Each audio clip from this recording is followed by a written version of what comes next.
Good morning first year commerce.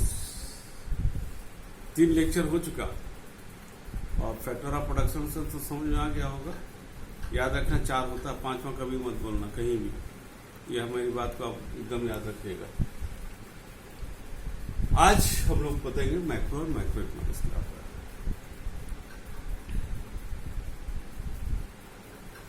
ये बड़ा गंभीर विषय है, बहुत ही इंपॉर्टेंट चीज। इसको जो है जैसे माइक्रो इकोनॉमिक्स जो होता है, अब ये ध्यान देना, जो माइक्रो इकोनॉमिक्स होता है जब हम इंडिविजुअल फॉर, ठीक है ना, पहला इंडिविजुअल हो गया, फर्म हो गया, ठीक है, हाउस होल्ड,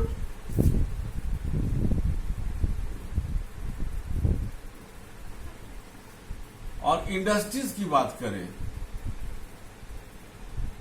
यानी इकोनॉमिक बिहेवियर ऑफ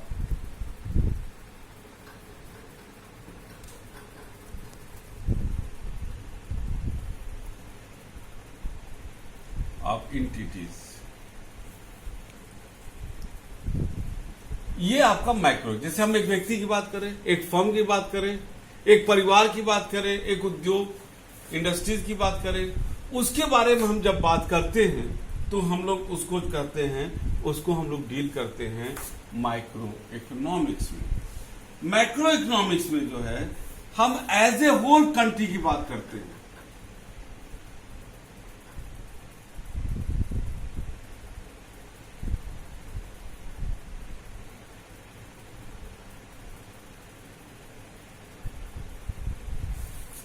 जब हम ओवरऑल इकोनॉमिक स्टडीज की बात करेंगे पूरे देश के संदर्भ में तो वो मैक्रो इकोनॉमिक्स में आ जाएगा।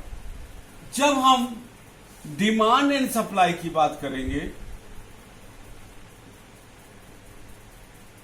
डिमांड सप्लाई, एक व्यक्ति, एक फर्म, एक हाउस होल्ड, एक इंडस्ट्री, उसका कितना डिमांड है और क्या सप्लाई है, तब हम उसको बात करते हैं तो माइक्रो इकोनॉमिक्स है।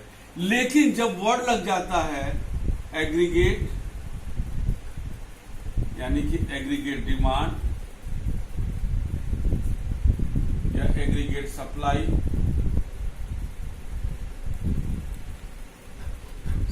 तो उसको कहते हैं हम लोग माइक्रो इकोनॉमिक्स लेते हैं। एग्रीगेट का मतलब है जो ओवरऑल इंडिया में हर सेक्टर से कितने डिमांड और कितने सप्लाई आ रहे हैं, दैट इज द एग्रीगेट का मतलब sum total, that is the aggregate. ठीक है। अगर हम जो है यहां पर माइक्रो, अगर हम इसमें बात करें, माइक्रो में बात करते हैं, अगर हम बात करें कंज्यूमर कमोडिटी ये सब हो गया है, और यहां पर अगर हम पूरे ओवरऑल इकोनॉमी की बात करें, जैसे इन्फ्लेशन कितना है, ये सारी इकोनॉमिक में लिख दे रहे हैं। इन्फ्लेशन जो पूरे देश से संबंधित है, जीडीपी बात करें, सेविंग रेट बात करें, ठीक है, एक से so many thing, physical policy की बात करें जो भारत सरकार लाती है, फिजिकल एंड मॉनेटरी पॉलिसी जो आरबीआई लाता है,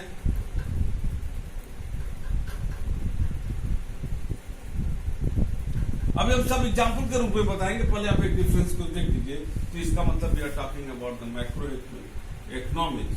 लेकिन जब है हम अगर बात करते हैं कंजम्पशन एंड प्रोडक्शन,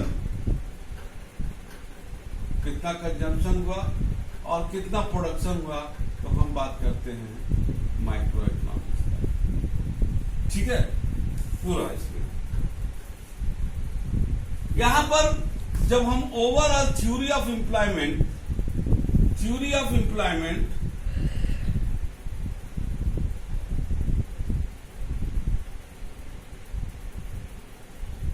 इनकम की बात करते हैं,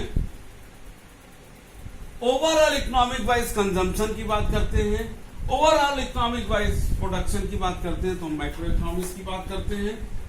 लेकिन जब हम बात करते हैं जो हम यहां पर क्या करते हैं, एक प्रोडक्ट की प्राइस की, जब कॉस्ट का, इसीलिए माइक्रो इकोनॉमिक्स को प्राइस थ्योरी भी बोलते हैं। ध्यान देना, माइक्रो इकोनॉमिक्स को क्या, क्योंकि किस रेट पर सामान बिक रहा है, that is the price theory. ये माइक्रो इकोनॉमिक्स को हम लोग प्राइस थ्योरी भी हम लोग बोलते हैं, ठीक है ना। तो यहां पर प्राइस हो गया, आपका कॉस्ट हो गया, फैक्टर प्राइसिंग, जो हम लोग फैक्टर ऑफ प्रोडक्शन को रिवार्ड देते हैं, आप जो इसके पहले क्लास में आया था उसको हम लोग, इसीलिए सबसे इसको हम लोग उसको फैक्टर प्राइसिंग, ठीक है ना, जिसमें वेजेस, रेंट, इंटरेस्ट और प्रॉफिट, ये सब सारी चीजें आती हैं। तो हम बात कर रहे हैं माइक्रो इकोनॉमिक्स की, ठीक है। यहां पर आ गया, जब हम इंडिविजुअल डिसीजन मेकिंग की बात करते हैं, इंडिविजुअल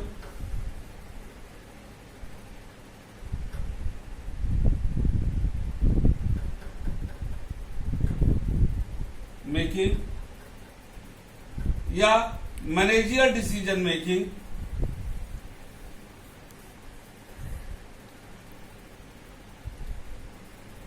तो हम, सॉरी यहां पर लिख दिए, मैक्रो में लिख दिए, ये उसमें जाएगा बेटा।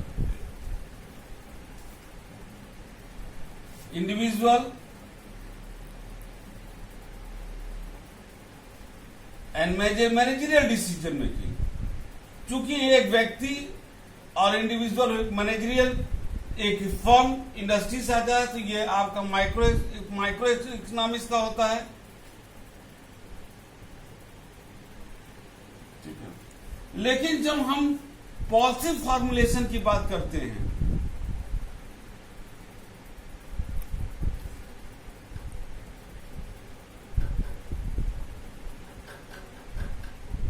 Of the by the government या आरबीआई या जो भी है, ये सब आज आपका आ जाता है मैक्रो इकोनॉमिक्स में, ठीक है ना। तो जो अगर इसको हम बात करें, ये प्रॉब्लम डील करता है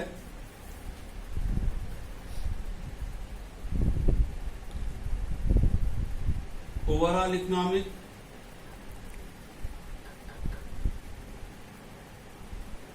और ये प्रॉब्लम डील करता है आपका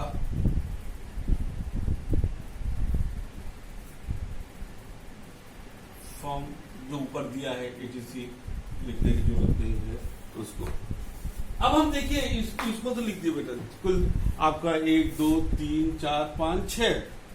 अब हम अपनी भाषा में आपको बात करेंगे, इसको थोड़ा सा कंसंट्रेट करके हम अपनी भाषा में अगर बात करें, जब हम ओवरऑल इकोनॉमी की बात करते हैं पूरे देश का, हमारे देश की जीडीपी क्या है, हमारे देश में मनी सप्लाई क्या है, हमारे देश में इन्वेस्टमेंट रेट क्या है, हमारे देश में एक्सपोर्ट इंपोर्ट रेट क्या है, हमारे देश का एक्सचेंज रेट क्या है, भारत सरकार जो एक फिजिकल पॉलिसी लाती है उसका क्या है, रिजर्व बैंक ऑफ इंडिया जो मॉनेटरी पॉलिसी लाती है वो क्या है, ये सारी चीजें हम डील करते हैं मैक्रो इकोनॉमिक्स में। देश का इनकम क्या है, एम्प्लॉयमेंट रेट क्या है, ये सब मैक्रो इकोनॉमिक्स में आता है।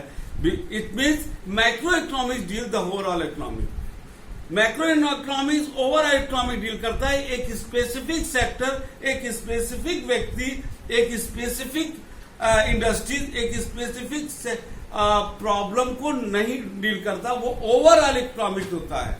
और जो मैक्रो इकोनॉमिक्स में जो डिसीजन लिया जाता है गवर्नमेंट में, वो not for the focusing on the single sector but focusing on the overall economy. It deal with the overall economic system पूरे कंट्री वाइड। लेकिन जब माइक्रो इकोनॉमिक्स में आते हैं तो वहां पर individual, firm, industries, house hold को डील करते हैं कि वो कैसे काम कर रहे हैं।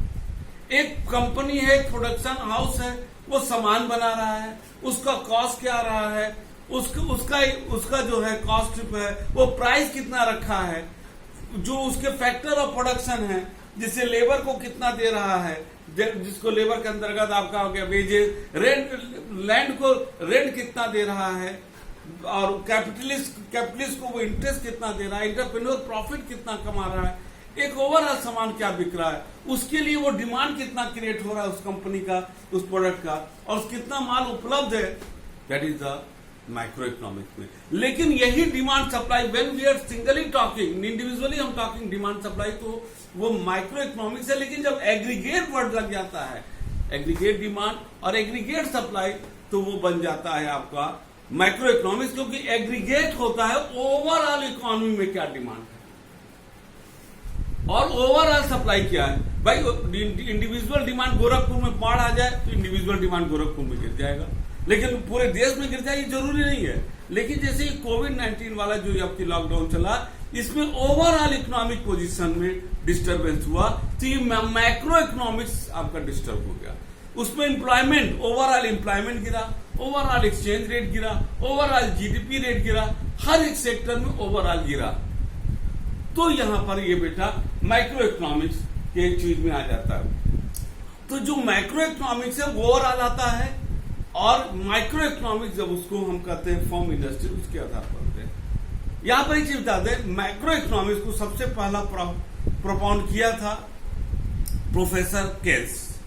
Professor Keynes is the father of micro economics. इनकी बहुत मशहूर theory, full employment theory inflation के संदर्भ में है, जो हम लोग आपको हम बोले भी थे मानिए बैंकिंग में कि इसको बाद में पढ़ाएंगे, बाई चांस तो खत्म हो गया, लेकिन वो आपके इकोनॉमिक्स में सेकेंड ईयर में मिलेगा, तो वहां पर हम अपने तरीके से बता देंगे आपको, ठीक है ना। तो ये था बेटा मैक्रो और माइक्रो इकोनॉमिक्स। अब यहां पर एक चीज आ गया, मैक्रो इकोनॉमिक्स एक अलग चीज है जो ओवरऑल कंट्री है, और वो असर हमारे इनडायरेक्ट डालता है। जैसे रिजर्व बैंक ऑफ इंडिया कुछ डिसीजन लेता है, तो रिजर्व बैंक ऑफ इंडिया हमको आपको एक फर्म को देख के नहीं लेता है, वो ओवरऑल मार्केट, ओवरऑल इकोनॉमी को देखते हुए लेता है, लेकिन उसका असर हमको पड़ता है। तो ये मैक्रो इकोनॉमिक्स में आ गया। माइक्रो इकोनॉमिक्स में एक फर्म क्या डिसीजन लेती है, उसका कॉस्ट क्या है, इस सब पर आता है। तो क्वेश्चन बनता है कि क्या मैक्रो और micro economics both are the contradictory term. 2 minute सोचना आप। फिर again I am repeating my question, whether the macroeconomics and microeconomics both are the contradictory term। but obviously देखने से जो लग रहा है कि micro economics overall economic system के पूरे देश की बात कर रहा है, और माइक्रो इकोनॉमिक्स एक इंडिविजुअल, एक फर्म और एक इंडस्ट्रीज, एक हाउस होल्ड की बात कर रहा है। दोनों अपनी अपनी जगह दो छोर है, मैक्रो एंड माइक्रो। तो आसानी से हम कह सकते हैं कि macro and micro both are the contradictory term, लेकिन जब हम ये कहते हैं both are the contradictory term, तो गलत कहते हैं। कॉन्ट्राडिक्टरी नहीं है, एक दूसरे से विरोधी नहीं है।